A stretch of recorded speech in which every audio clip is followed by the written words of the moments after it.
Vande Mataram, dear students. Today we will see the third part of Unit 7 of English subject of Standard 7th.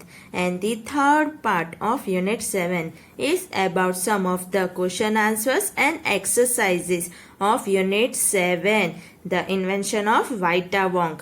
तो बच्चों अपने इस video में क्या देखेंगे? अपने इस वीडियो में यूनिट 7 जिसमें अपने एक स्टोरी देखी थी ना, the invention of Vita Wonka की, उसके रिलेटेड कुछ क्वेश्चन आंसर्स और एक्सरसाइजेस देखेंगे.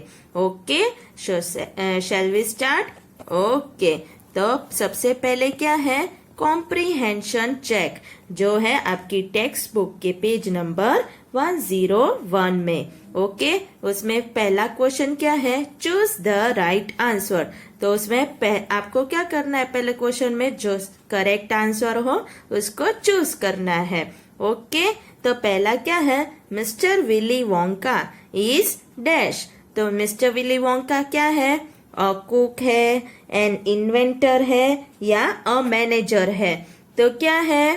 तो इन्वेंटर है. वो क्या करता है? इन्वेंट करता है ना, इन्वेंशन आविष्कार करता है ना. किसकी? तो वाइटा वोंग की, इसलिए वो इन्वेंटर है. तो पहले में आएगा बी आंसर, राइट. फिर क्या है? Second.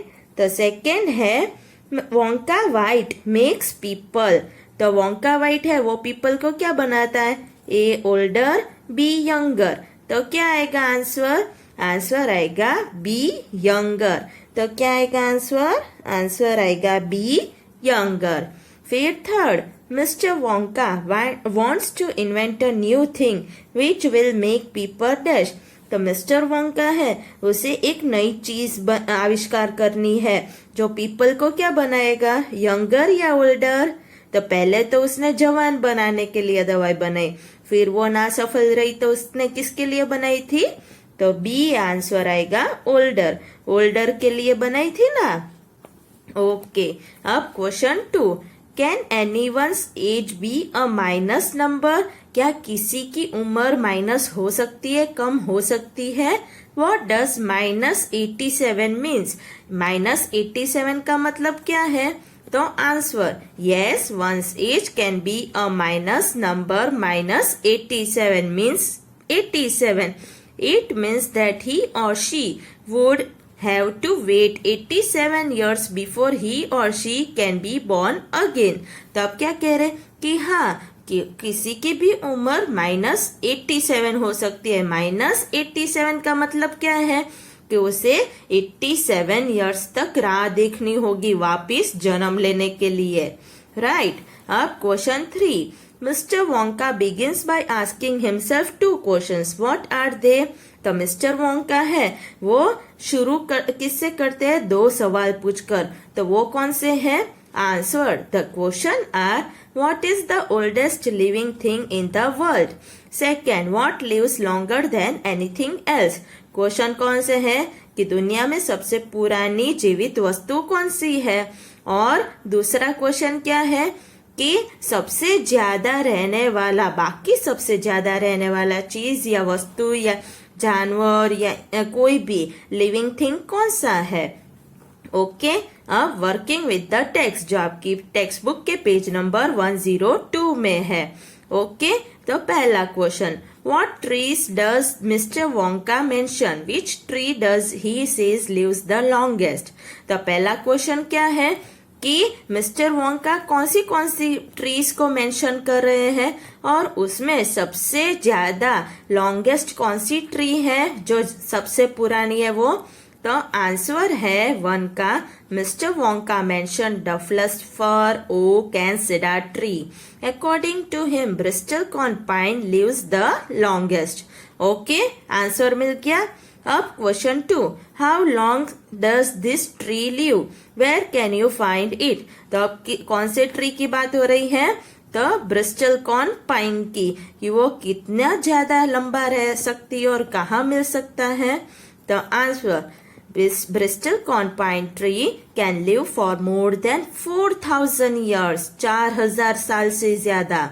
It is found on the slopes of Wheeler Peak in Nevada, USA. Okay, got it? अब नेक्स्ट, तो नेक्स्ट क्या है? क्वेश्चन 2.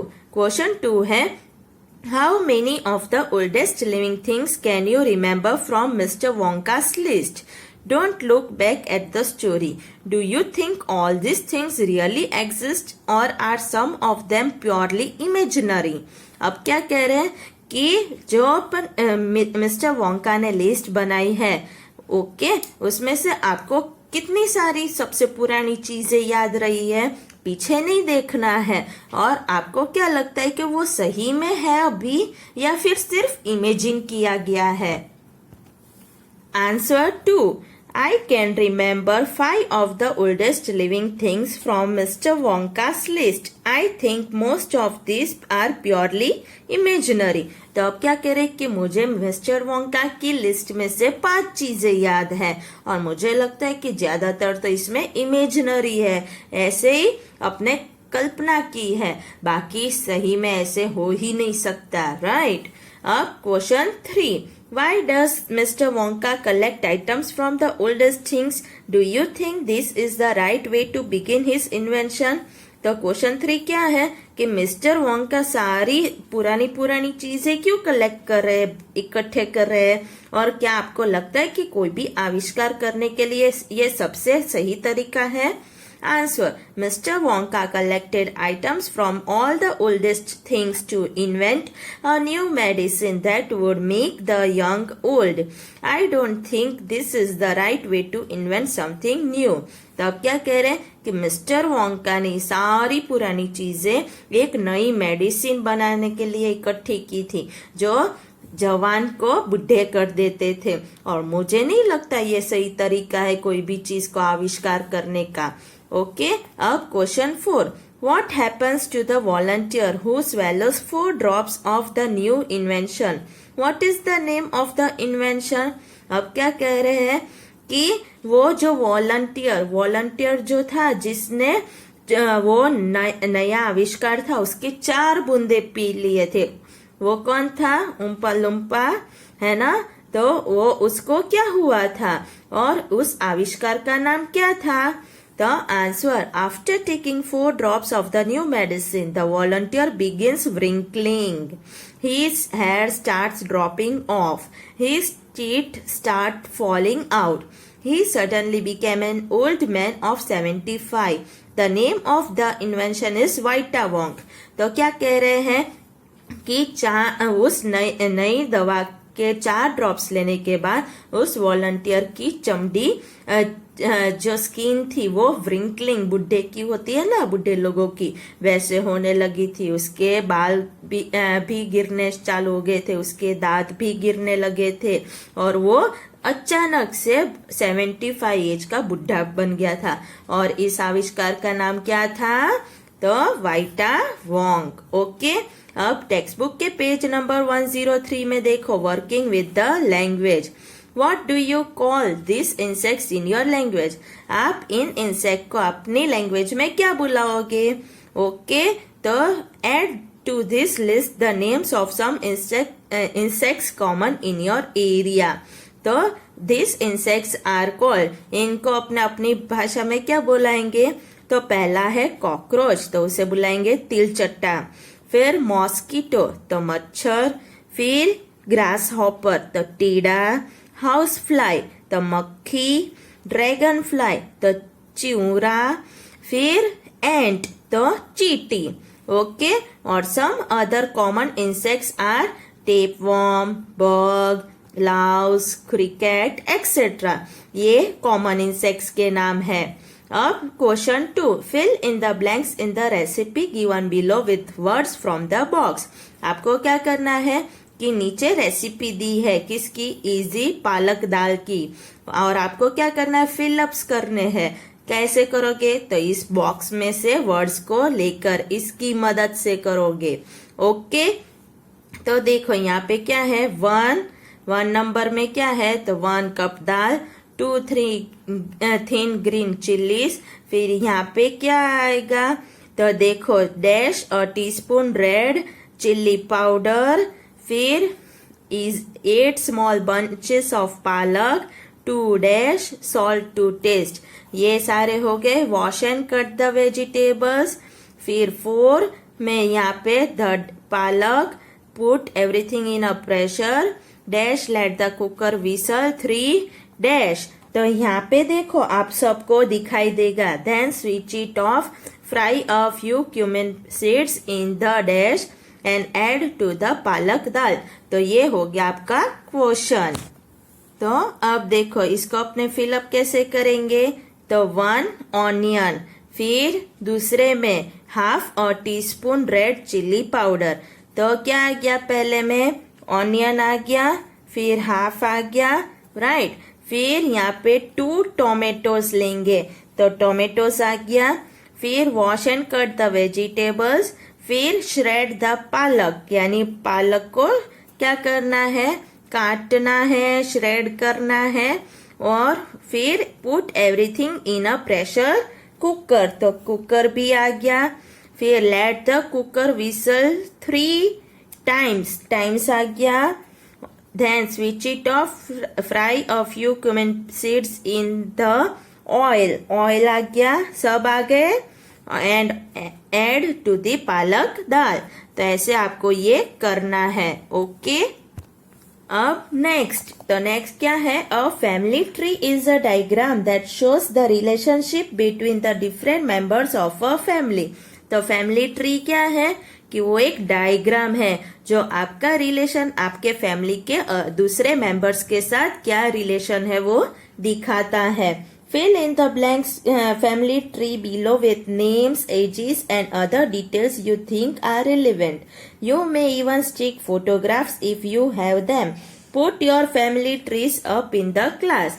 तो आपको क्या करना है कि नीचे जो ट्री दिया है उसको फिल अप करना है और वहां पे नाम लिखना है, एज लिखना है, फिर बाकी डिटेल्स लिखने हैं। अगर आपके पास फोटोग्राफ है तो फोटो भी चिपका सकते हो। आपको ये अपने एक्स्ट्रा रफ नोटबुक में एक्सरसाइज करनी है, ओके।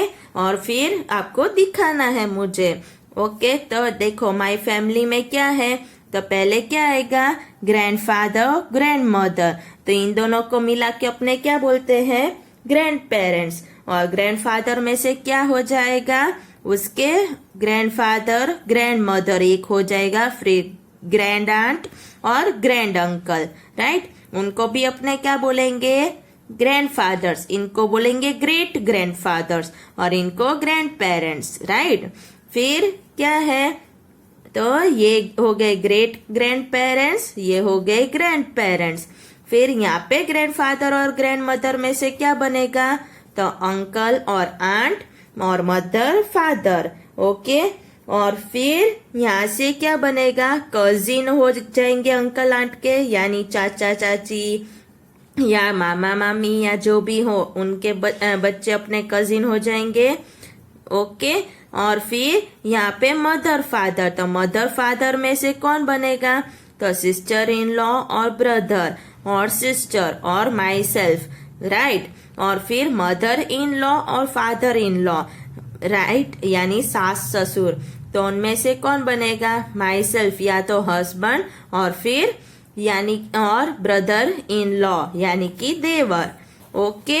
फिर इसमें से माई सेल्फ यानी हस्बैंड में से कौन बनेगा, तो सन और डॉटर इन लॉ, ये हो जाएंगे चिल्ड्रंस, राइट। और फिर यहाँ पे ग्रैंडसन और यहाँ पे फिर डॉटर भी हो जाएगा और सन इन लॉ भी हो जाएगा।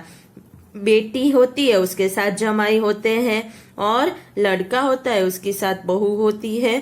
तो ये कपल्स के हो गए। फिर सन के जो होंगे वो ग्रैंड डॉटर हो गए और उसके हस्बैंड हो गए, और ग्रैंडसन इनको बोलेंगे ग्रैंड चिल्ड्रन। और यहाँ पे सिस्टर इन लॉ के जो भी बच्चे होंगे उनको अपने नेफ्यू और निस बोलेंगे, राइट। और लास्ट में जो ग्रैंड डॉटर होंगे उसके जो होंगे बच्चे उसको ग्रेट ग्रैंडसन बोलेंगे और ग्रेट ग्रैंड डॉटर, राइट। और उसको बोलेंगे ग्रेट ग्रैंड चिल्ड्रन।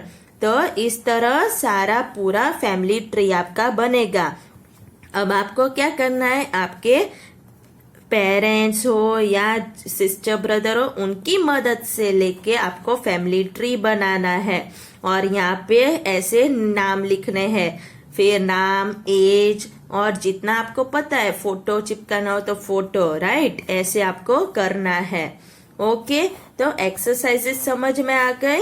ओके, तो अब आप सबको क्या करना है, इस एक्सरसाइजेस को एक्स्ट्रा रफ नोटबुक में लिखना है। वंदे मातरम।